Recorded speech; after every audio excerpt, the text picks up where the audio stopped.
তো বন্ধুরা, আপনারা যদি ভারতের দুই ক্রিকেটার রোহিত শর্মা এবং বিরাট কোহলিকে খতরনাক খেলোয়াড় ভেবে থাকেন তো অবশ্যই একটা লাইক করে দেবেন। হ্যাঁ বন্ধুরা, আফগানিস্তানের বিরুদ্ধে টি-20 সিরিজের জন্য 16 জনের দল ঘোষণা করলো ভারত।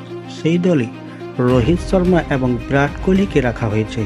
2022 সালে টি-20 বিশ্বকাপের পর আবার রোহিত এবং বিরাটকে ভারতের হয়ে টি-20 খেলতে দেখা যাবে। মনে করা হচ্ছে 2024 সালে টি-20 বিশ্বকাপে দেখা যাবে তাদেরও। আফগানিস্তানের বিরুদ্ধে যে দল ঘোষণা করা হয়েছে তাতে 3 জন ওপেনার রয়েছেন ভারতের। রোহিত ছাড়াও দলে শুভমান গিল এবং যশস্বী জয়সওয়াল। বিরাট নামবেন 3 নম্বরে। সূর্যকুমার যাদবের চোট, তার জায়গায় মিডল অর্ডার সামলানোর জন্য থাকছেন তিলক বর্মা এবং রিঙ্কু সিং। উইকেট রক্ষক হিসেবে দলে জিতেশ শর্মা এবং সঞ্জু স্যামসন।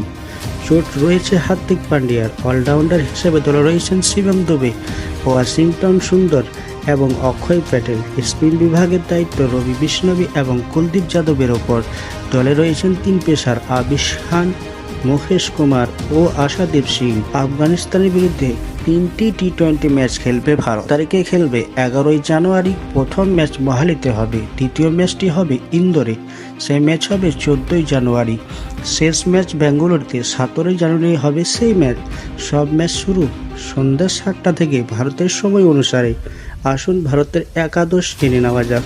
রোহিত শর্মা অধিনায়ক, শুভমান গিল, যশস্বী জয়সওয়াল, বিরাট কোহলি, তিলক বর্মা, রিঙ্কু সিং, জিতেশ শর্মা উইকেট রক্ষক, সঞ্জু স্যামসন উইকেট রক্ষক, শিবম দুবে, ওয়াশিংটন সুন্দর, অক্ষয় প্যাটেল, রবি বিষ্ণবী, কুলদীপ যাদব, আশাদীপ সিং, আবিশ খান এবং মুকেশ কুমার।